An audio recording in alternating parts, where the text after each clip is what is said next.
It's important for us to know when we're talking about women in history. We must know about the three mamas in St. Thomas, who in the 17th century liberated the islands militarily from the Dutch. And the island stayed free for more than 9 years. They run the island before British, Dutch, and German put together to put these women down. We must know these things. We must know women liberation didn't start in 1960 when we started burning bras. Makeda in Ethiopia, in Saba, she was a woman ruler who came after 3,000 years of uninterrupted rule.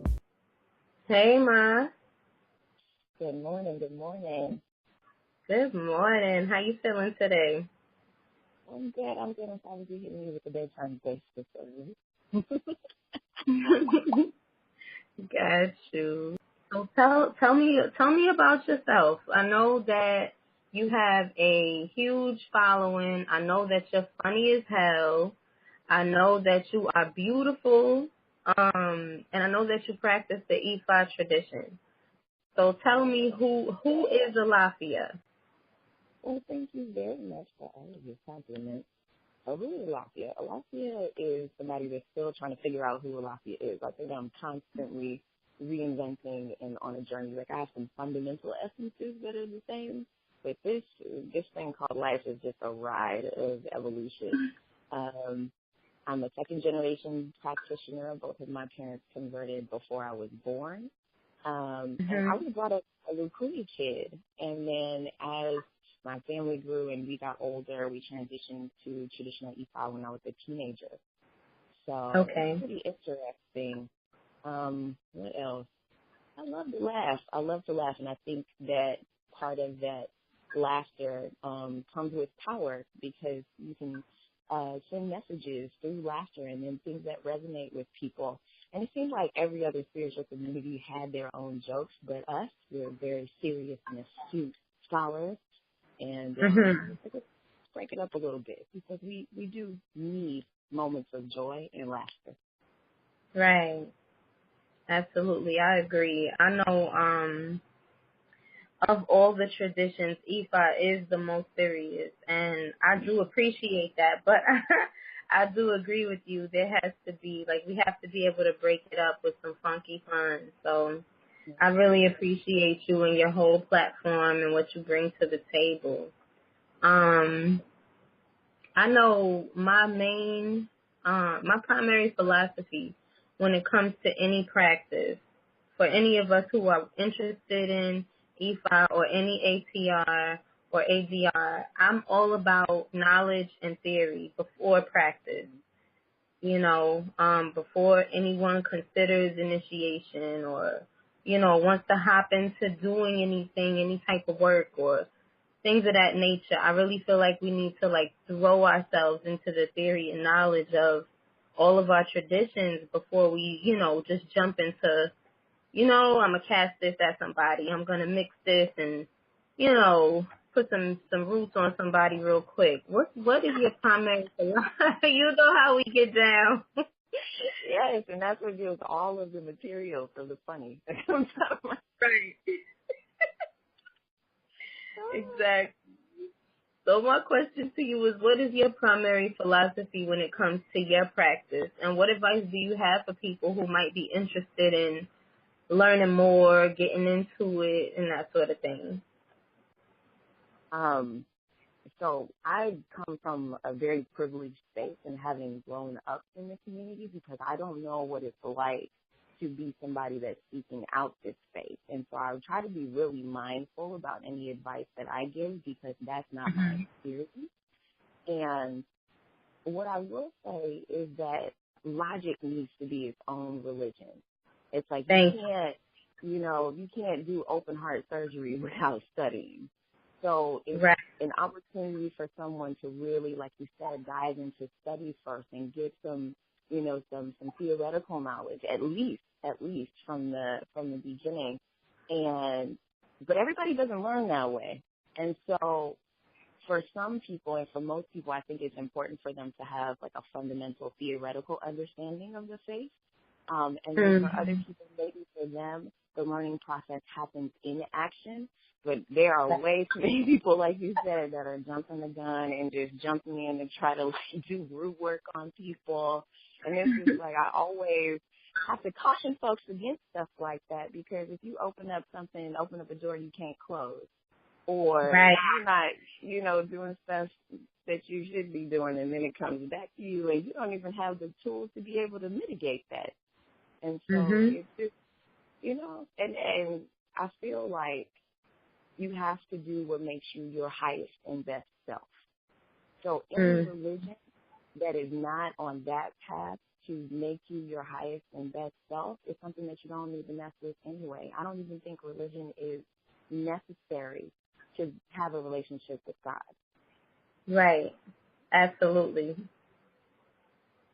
That's definitely something that I feel like a lot of times we don't realize it, but we leave the church and we replace that whole, it's like we take off our purple robes and we put on orange robes that fit the same and serve the same purpose.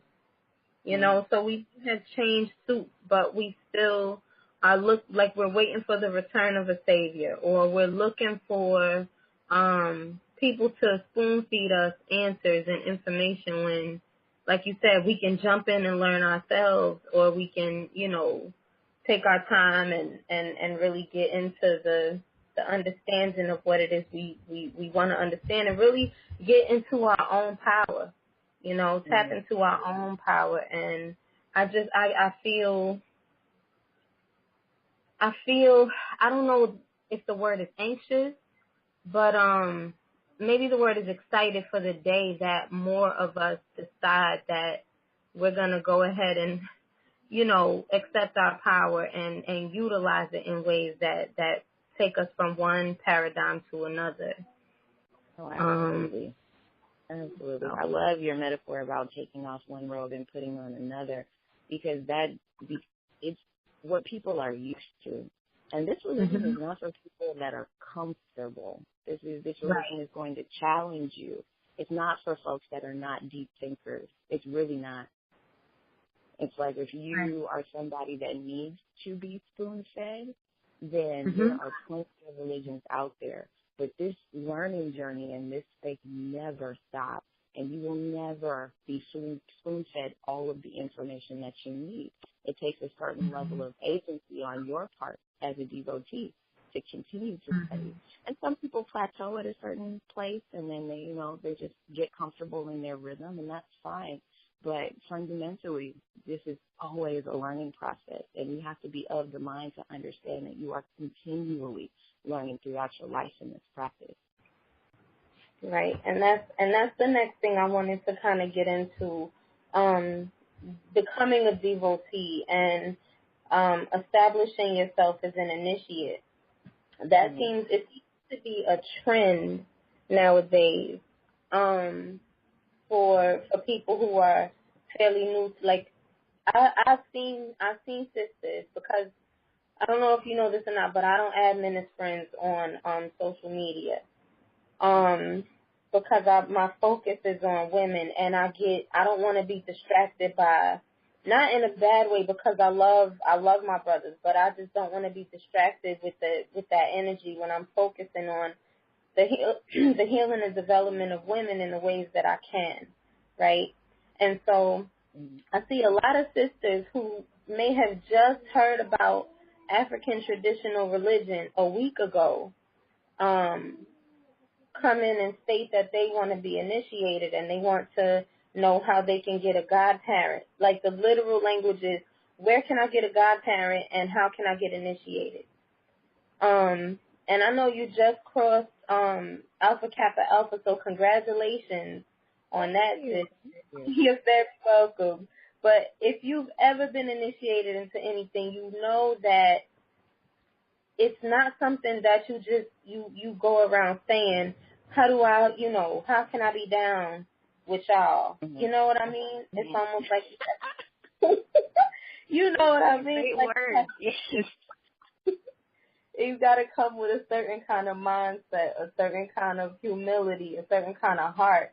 And, you Right. know, it's like Ifa chooses you or voodoo chooses you or, you know, these things choose you. You don't run to it and say, you know, what's up, you know. And I think that I don't know what the disconnect is, but what advice do you have um, for people who kind of, I don't know if it's that they view diasporic traditions as glamorous, but why are more people focusing on the initiation rather than the practice of connecting with our ancestors or the practice of connecting with ourselves, self-development, shedding old habits and old programs that don't serve us. You know, we just want to we want to get the secrets, we want to get the information without putting in a lot of the inner work that it takes to get to those points.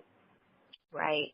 I don't have advice for folks except to be careful when you present yourself in that way.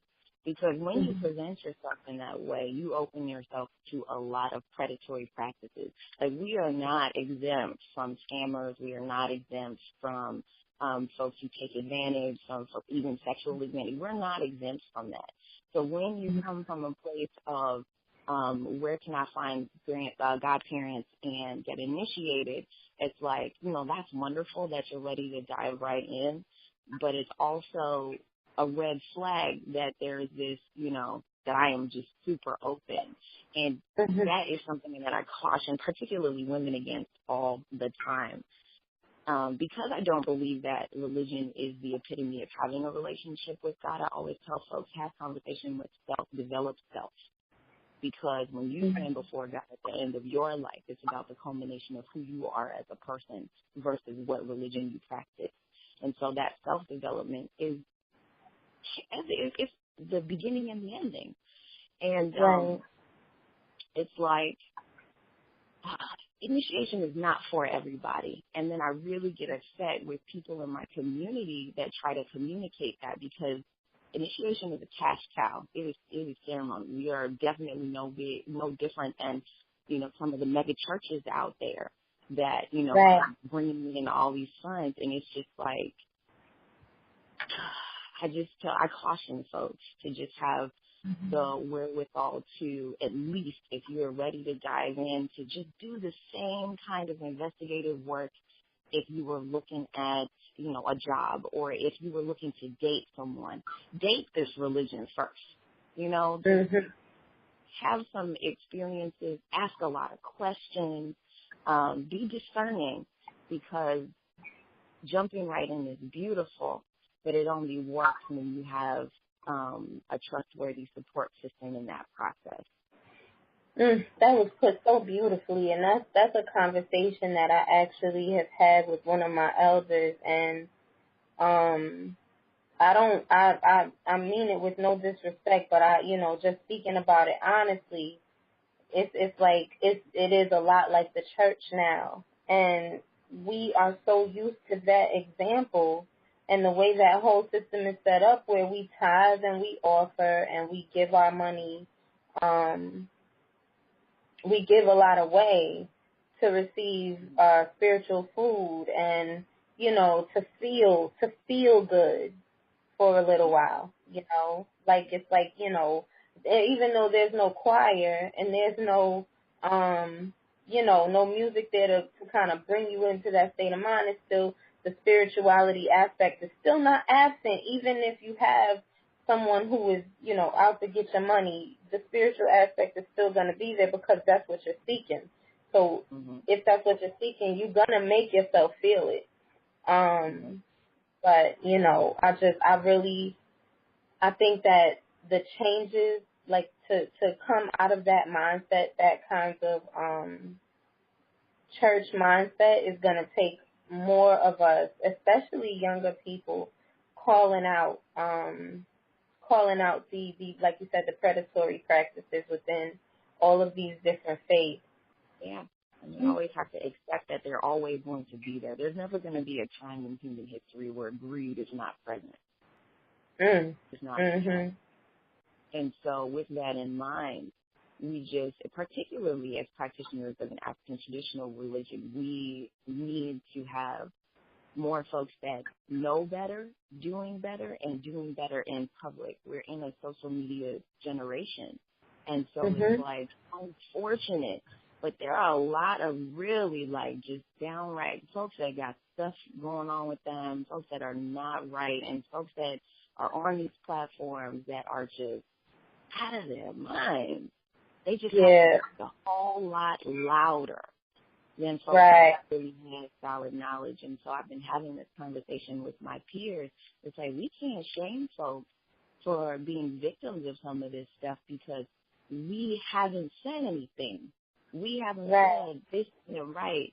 It's like we're so caught up with guarding the secret that we're, at least, well, I don't do this, but, you know, some folks are just into, well, you should have known better. And I'm like, how could they have known that?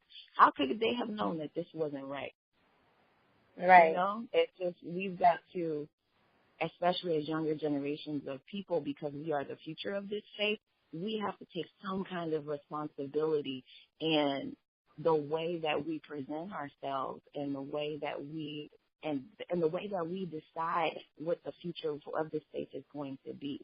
For people who are taken advantage of at times when they're coming into the practice and they're coming into a house, and I don't know if it totally depends on where you're from, but I have a friend who says all the time, some people are customers, and like you can't be a person who's looking to get got, a person who's looking to be taken advantage of. But no one is actually looking to be taken advantage of.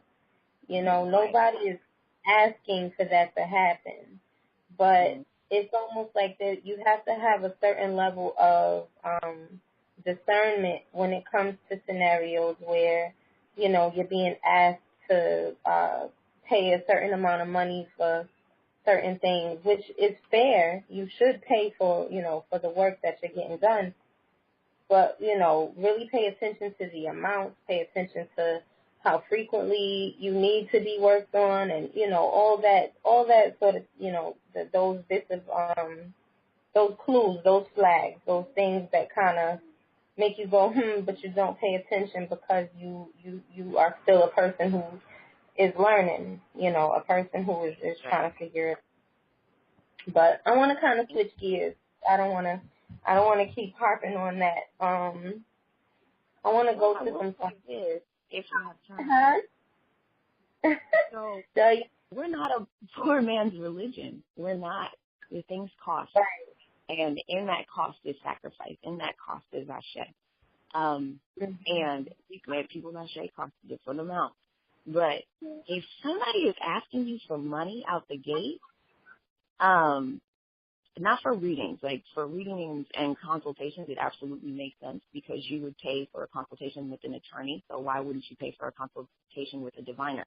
But if folks are like out the gate asking you for money for like ceremony and stuff, ponder on that, because the fact is they don't know you. You haven't felt them out yet. You haven't had experiences with them yet. Take your time and be suspicious of stuff like that.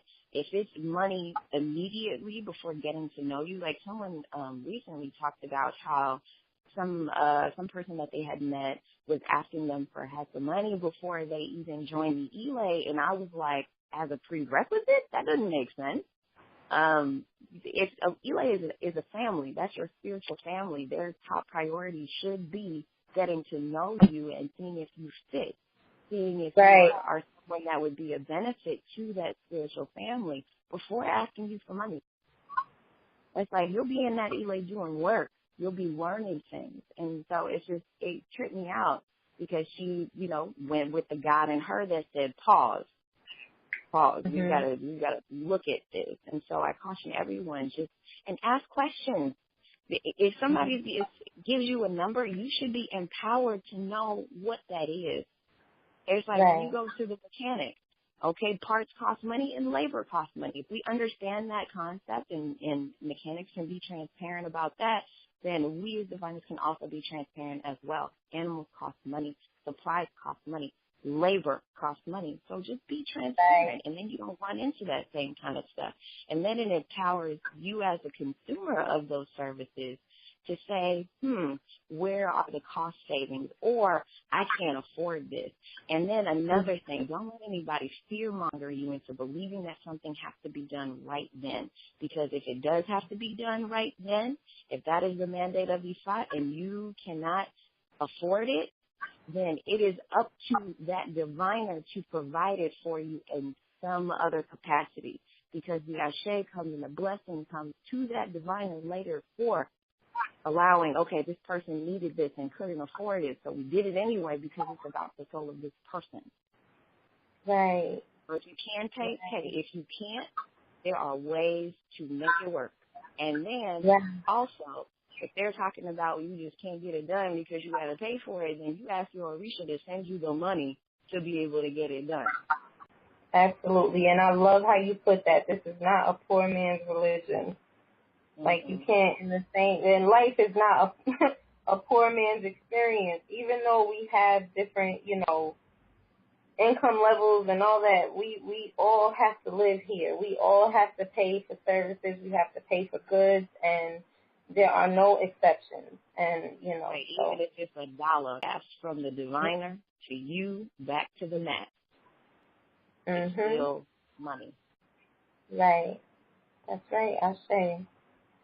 What's this? Let me see now. I have, and this is going to go into another question, but what's like the weirdest inbox story you have?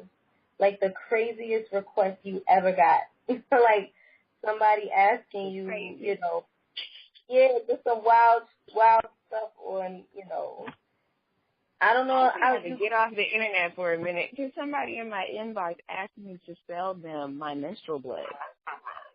What? Yes.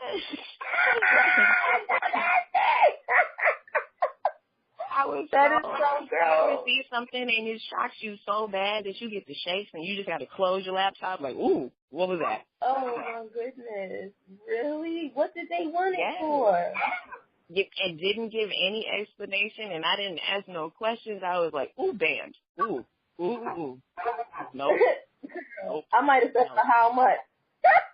Nope. I didn't even ask questions. He was, I don't, because when you put yourself out there in public, you have to be aware that there are all kinds of people that are watching you and have interest in you. But I never thought in a million years that somebody would ask to pay for my bodily fluids. And I am not even, and that kind of like jogged my brain, like, there might actually be a market for because people don't ask for stuff that they don't believe that they could possibly get. Right. So in my head, I was like, I wonder if this person has asked someone else and it's been successful. Right. I was just like, ooh, girl, don't even take your brain down into this world because they're not getting your blood, and I don't know what they're going to use it for. You don't want to be tied to nothing like that ever.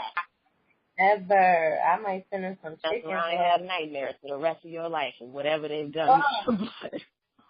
That's crazy. Oh, my goodness. I was not expecting that, but I'm not shocked. Like I said, not shocked. This world we live in is wild.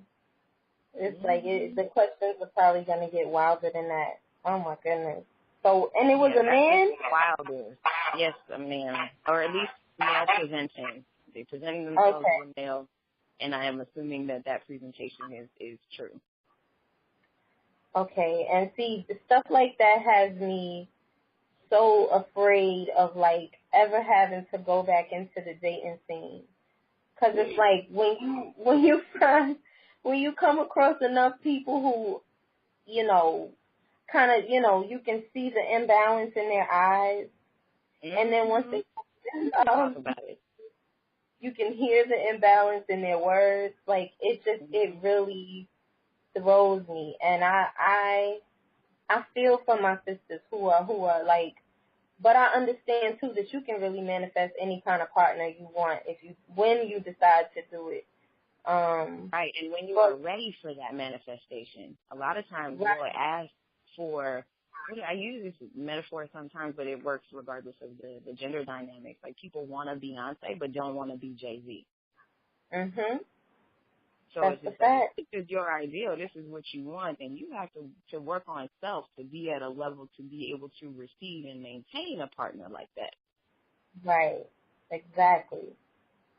And that was what I wanted to ask you. Like, I know with all the dating sites and, you know, we spoke about this before and you were like, Tinder is the devil. And, you know, just kind of go into that. Like, what's it like for you, for sisters you know, magical women, period. And I know we have really high standards, most of us. Like, we are women who are coming into and know and own our power. So we not looking for no bullshit. So it's like, right. you know, like, what is it like, digital land versus the real world? And, you know, what's the overall dating scene like out there? And what can sisters kind of be on the lookout for? Okay, so I actually started a dating website with my mother. That's what ArishaConnect.com was.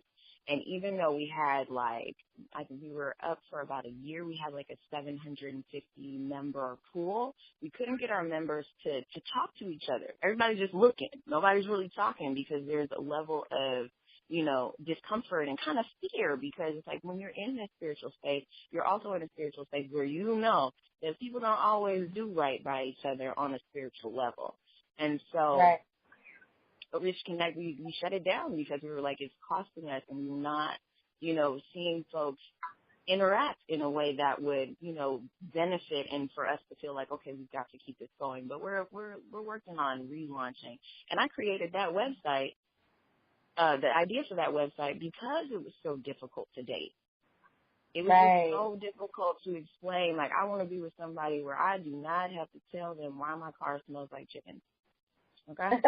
I want to be able to tell them, like, hey, I need you to drive me to the ocean, to the forest, to the river, to whatever, and I'm going to go do my work, and I'm going to come back in this car, and we go leave.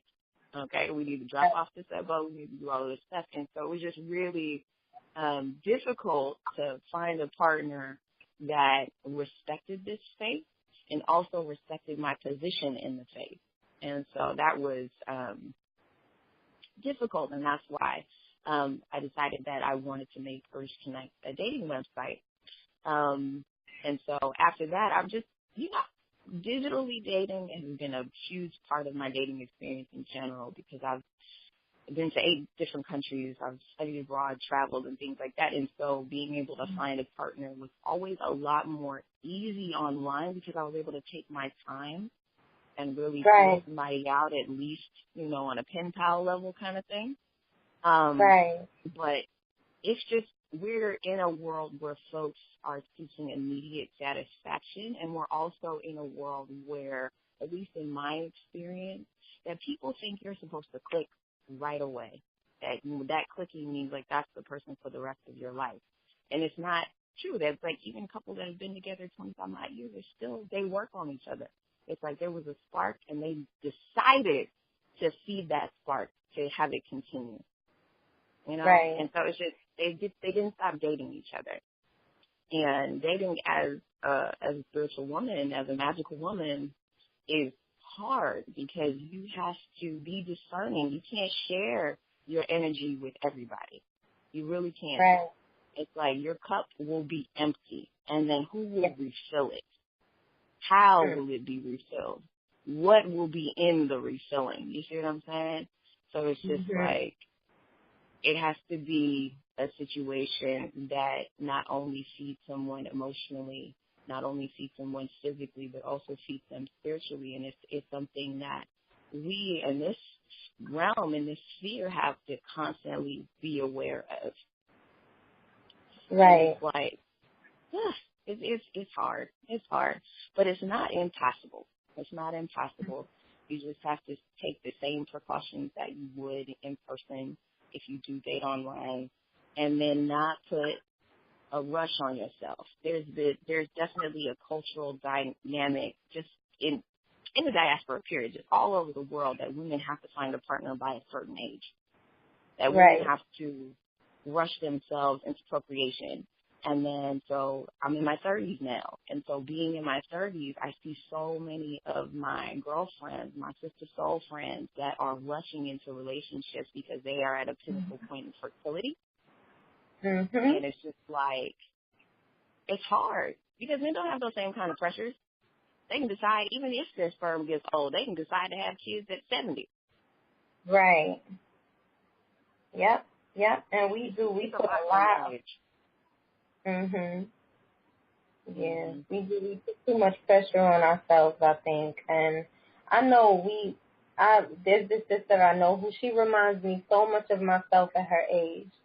She's 21 and she's always talking about starting a family and wanting to be a mom and wanting to be a wife. And there's nothing wrong with wanting those things. But when that is your main focus, you are like effectively blocking out a lot of experiences that you should have between, and there's no limit of when you can stop exploring yourself, but it's like at 21, I really wish that someone had, and I did these things on my own anyway, but I wish someone had been there to say, don't focus so much on that because that's coming to you when it's supposed to come to you. Travel.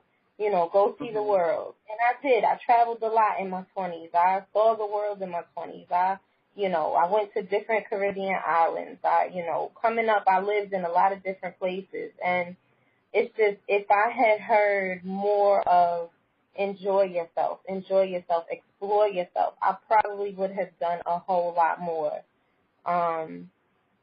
with the time that I had instead of focusing on the things that I could have waited to, kind of start harping on. And I didn't start a family until I was 30 years old. I had my first child at 29, and I was almost 30. She was born, a couple of weeks before my 30th birthday, and I wouldn't trade that for anything, so. Right. I don't think we do a good job of raising our daughters with agency. Right. Raising our daughters to be the explorers that we socialize our sons to be. I testify. Right. Even in my own upbringing, a lot of that socialization was for me to be a good daughter and a good wife. Mm-hmm. And it just so happened that those duties overlapped. So you're raising me to go from this house to go to another house, to the house of my husband, from the house of my father. Right. Yeah. And, that's very traditional in thinking. But it does a disservice to our girls. It does a huge disservice to our girls because they are raised quantifying their worth by whether or not they have children, whether or not they are married, whether or not they are a part of whatever a family. And it just does a disservice because, as you said, it will happen when it's supposed to happen, when you are ready. So in that time, why not explore self? Why not take the world by the horn? Why not, go out there and do all of the things that you dream about? Right. But there are folks out there that don't even dream larger than that because they have been socialized not to dream larger than that. It's like I don't fault anybody. I don't down anybody for their upbringing, but I had to do a lot of unlearning of certain behaviors as an adult once I became conscious of there being a world outside of the one that I was raised in. You just got to know it's out there. Absolutely. And I don't know. My story, I didn't grow up. I grew up with a mix of African American, what they call African American, like kind of all-encompassing traditions. Like, I knew about ancient Kemet. My mother made us memorize the 42 principles of Ma'at when I was a little girl. My